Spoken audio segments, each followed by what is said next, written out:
रुको, जरा एक पल के लिए सोचो। जिसके लिए तुम रोते हो, जिसके लिए तुम टूट जाते हो, जिसके लिए तुम अपनी नींद, अपनी शांति, अपना आत्मसम्मान तक खो देते हो, अगर वही व्यक्ति कल तुम्हें पहचानने से भी इनकार कर दे तो? दुनिया की सबसे बड़ी सच्चाई क्या है जानते हो? यहाँ कोई भी किसी का नहीं। जब तक मतलब है तब तक साथ है। और जो इंसान ये बात जल्दी समझ जाता है वही सबसे पहले मस्त रहना सीख जाता है। आज की कहानी तुम्हारी सोच बदल देगी। नमस्कार दोस्तों, आप देख रहे हैं आर्यन स्टोरीज हब, जहां हम लाते हैं ऐसी कहानियां जो सिर्फ सुनने के लिए नहीं, जीने के लिए होती हैं। अगर आप जीवन को मजबूत बनाना चाहते हैं, मन को शांत और दिमाग को तेज करना चाहते हैं, तो अभी चैनल को सब्सक्राइब करो, वीडियो को लाइक करो और कमेंट में लिखो, मैं मजबूत बनूंगा। चलिए कहानी शुरू करते हैं। बहुत समय पहले पहाड़ों के बीच बसे एक शांत बौद्ध मठ में एक युवक पहुंचा। उसका नाम था आरव। चेहरा थका हुआ, आंखें सूजी हुई, दिल टूटा हुआ। 3 दिन से उसने ठीक से खाना नहीं खाया था। मठ के बाहर बैठकर वो बस एक ही बात बार बार बोल रहा था, सब झूठे हैं, कोई अपना नहीं, कोई भी नहीं। वहां से गुजर रहे एक वृद्ध भिक्षु ने उसे देखा। वे रुके, मुस्कुराए और उसके पास बैठ गए। भिक्षु ने धीरे से पूछा, बेटा, दर्द कितना गहरा है? आरव चौंका, आपको कैसे पता कि मुझे दर्द है?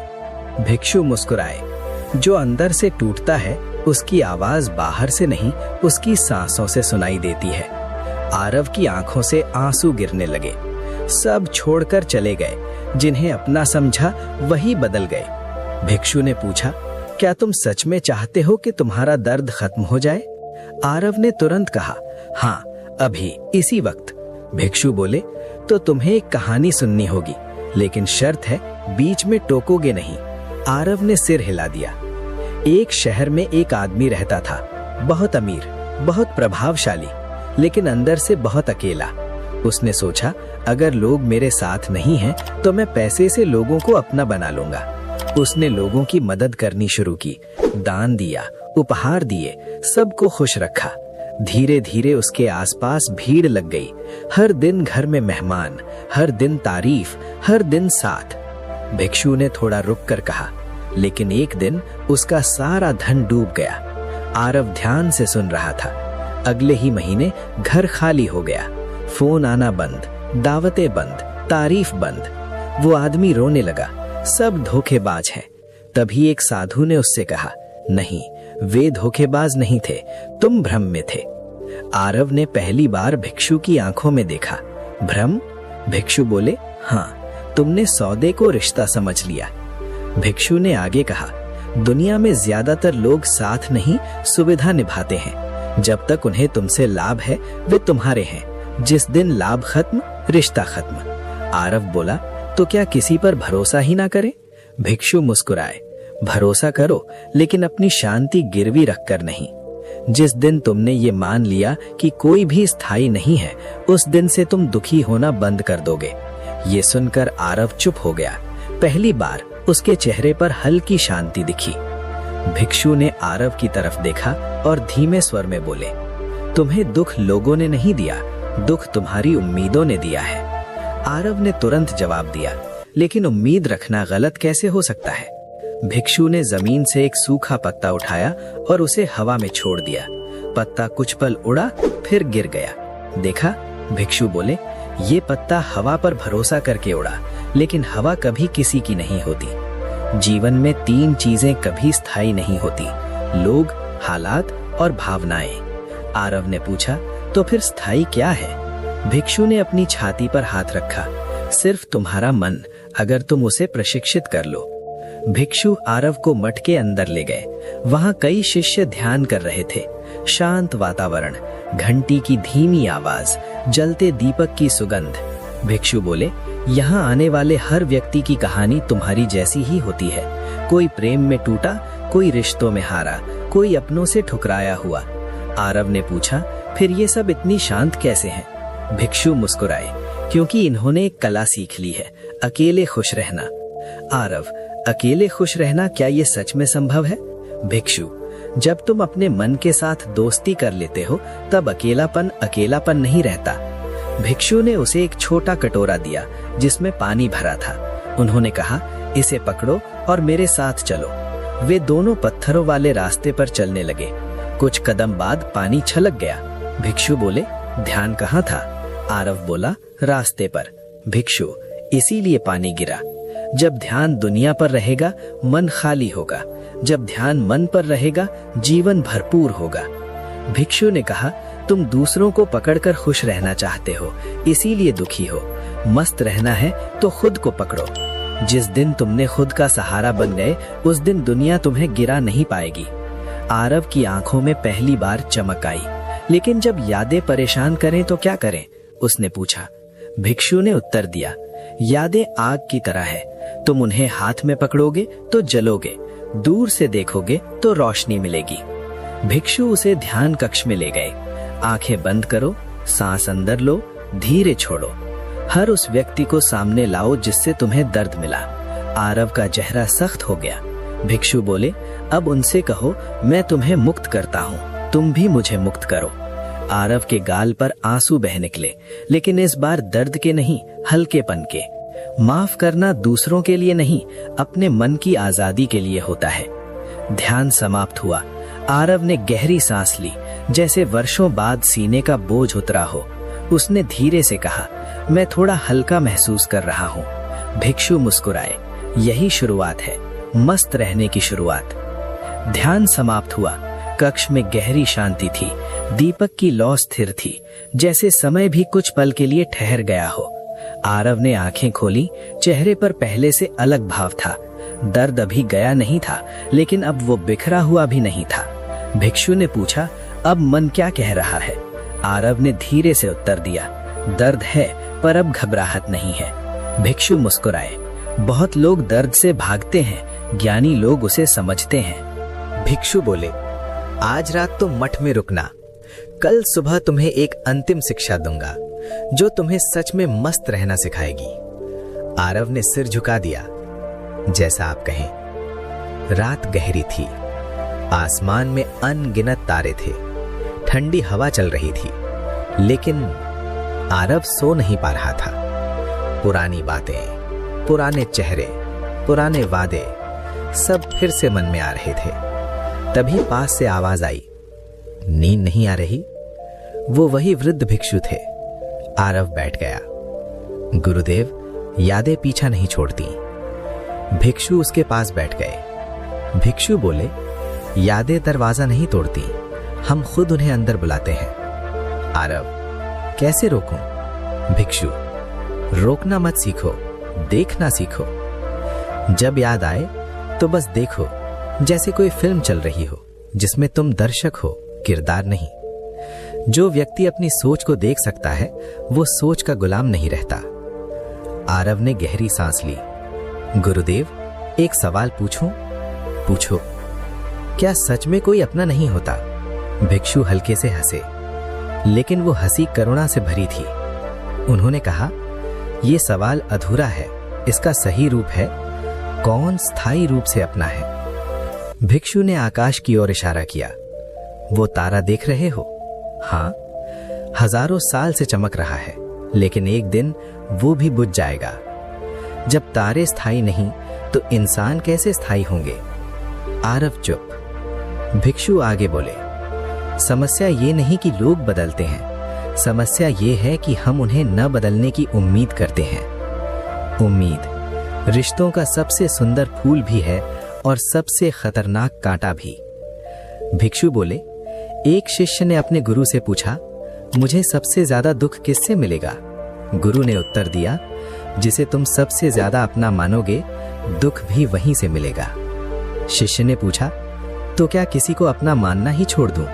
गुरु बोले, नहीं, अपनापन रखो लेकिन पकड़ मत रखो।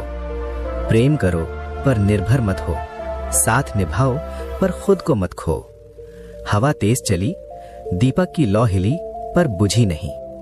भिक्षु ने दीपक की ओर देखकर कहा, मस्त वही रहता है जो हवा से लड़ता नहीं पर खुद को जलाए रखता है। आरव की आंखें नम थीं, लेकिन इस बार कमजोरी से नहीं, समझ से। भिक्षु खड़े हुए। सो जाओ, कल सूर्योदय के साथ तुम्हारा नया जीवन शुरू होगा। आरव ने पहली बार शांति से आसमान देखा। धीरे से बोला, शायद मैं सच में मस्त रहना सीख सकता हूं। सुबह की पहली किरण पहाड़ों पर पड़ी, घंटी बजी, पक्षियों की आवाज गूंजी। आरव की आंख खुली। कई दिनों बाद उसे नींद पूरी महसूस हुई। मन अभी भी संवेदनशील था, लेकिन बिखरा हुआ नहीं। वो उठकर बाहर आया। वृद्ध भिक्षु पहले से वहीं बैठे थे, शांत, स्थिर, मुस्कुराते हुए। भिक्षु बोले, आ गए? आज अंतिम शिक्षा का दिन है। आरव ने विनम्रता से प्रणाम किया। मैं तैयार हूं गुरुदेव। भिक्षु ने उसे एक कपड़े का थैला दिया। उसमें कई पत्थर भरे थे। इसे कंधे पर रखो और मेरे साथ चलो। आरव ने थैला उठाया। वजन काफी था। वे दोनों पहाड़ी रास्ते पर चलने लगे। कुछ देर बाद आरव की सांस तेज हो गई।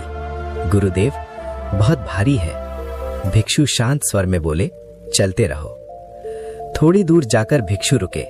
उन्होंने कहा, थैला खोलो, एक पत्थर निकालो और नीचे रख दो। आरव ने वैसा ही किया। अब थैला थोड़ा हल्का लगा। वे फिर चलने लगे। कुछ दूर बाद फिर वही आदेश, एक और पत्थर निकालो। आरव ने पूछा, ये क्या है गुरुदेव?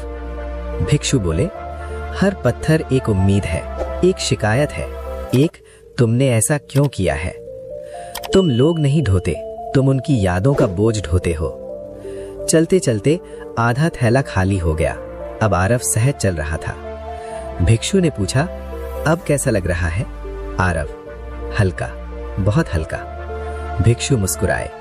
दुनिया नहीं बदली, पत्थर कम हुए हैं। मस्त रहना है तो लोगों को नहीं, उनसे जुड़ी उम्मीदों को छोड़ो। वे एक बहती नदी के किनारे पहुंचे। भिक्षु ने कहा, इस नदी को देखो। आरव चुपचाप देखने लगा। नदी हर पत्थर से टकराती है, लेकिन रुकती नहीं। अगर नदी हर पत्थर से बहस करती तो समुद्र तक कभी नहीं पहुंचती। तुम्हें समुद्र बनना है या रास्ते के पत्थरों में उलझना है? आरव की आंखें फैल गईं, जैसे कुछ अंदर गहराई तक उतर गया हो। भिक्षु बोले, आंखें बंद करो। अपने जीवन के हर व्यक्ति को याद करो जो आया और चला गया। अब मन में कहो, धन्यवाद, तुमने मुझे मजबूत बनाया। आरव की आंखों से आंसू बहे, लेकिन चेहरा मुस्कुरा रहा था। जो चला गया वो शिक्षक था, जो ठहरा है वो अनुभव है। आरव ने आंखें खोली। गुरुदेव, अब समझ आया। कोई मेरा नहीं, इसका मतलब ये नहीं कि मैं अकेला हूं। भिक्षु मुस्कुराए। कहो, क्या मतलब है? आरव ने धीमे, स्थिर स्वर में कहा, मतलब मुझे खुद का होना सीखना है। भिक्षु ने संतोष से सिर हिलाया। अब तुम सीख गए मस्त रहने का पहला सूत्र। नदी के किनारे खड़े खड़े हवा अब नर्म हो चुकी थी। सूरज ऊपर आ गया था और आरव के चेहरे पर पहली बार स्थिर शांति दिखाई दे रही थी। भिक्षु ने कहा, आज तुम्हें अंतिम सूत्र दूंगा। अगर इसे समझ लिया तो जीवन भर मस्त रहोगे। आरव ध्यान से सुनने लगा। भिक्षु बोले, दुनिया में दुख का असली कारण है पकड़। रिश्तों को पकड़ना, नाम को पकड़ना, सम्मान को पकड़ना, अपनी छवि को पकड़ना। और सुख का असली कारण है प्रवाह। जो आया आने दो, जो गया जाने दो। आरव ने पूछा, लेकिन गुरुदेव, दिल तो लग ही जाता है, क्या करें? भिक्षु ने मुस्कुराकर कहा, दिल लगाओ, लेकिन खुद को मत लगाओ। रिश्ते जीवन का हिस्सा हों, पूरा जीवन नहीं। भिक्षु उसे वापस ध्यान कक्ष में ले गए। वहां वही दीपक जल रहा था। उन्होंने पूछा, ये दीपक किसके लिए जल रहा है? आरव बोला, जो भी यहाँ आए उसके लिए। भिक्षु बोले, दीपक ये शर्त नहीं रखता कि लोग उसकी कद्र करें। वो बस जलता है क्योंकि उसका स्वभाव है प्रकाश देना। मस्त इंसान वही है जो अपने स्वभाव से जीता है, दूसरों के व्यवहार से नहीं। आरव की आंखें भर आईं। गुरुदेव, अगर फिर से कोई छोड़कर चला जाए तो? भिक्षु ने शांत स्वर में कहा, मुस्कुराकर कहना, धन्यवाद, तुमने फिर याद दिलाया कि मेरा सहारा मैं खुद हूं। आरव ने गहरी सांस ली, कंधे सीधे किए, चेहरा स्थिर किया। अब समझ गया, मस्त रहना मतलब सबको छोड़ देना नहीं, मस्त रहना मतलब खुद को पा लेना है।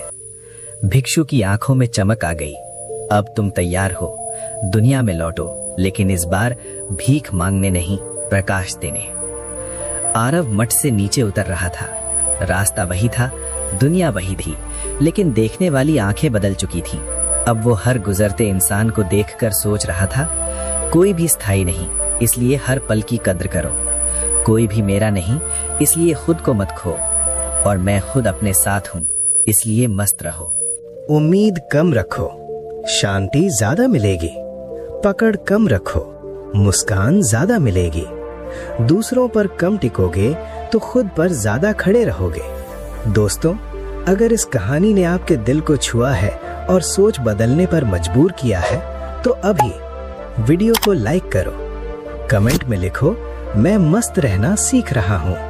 और ऐसे ही गहरी जीवन बदलने वाली कहानियों के लिए आर्यन स्टोरीज हब को सब्सक्राइब जरूर करें। घंटी का बटन दबाइए ताकि अगली पावरफुल स्टोरी आपसे छूट न जाए।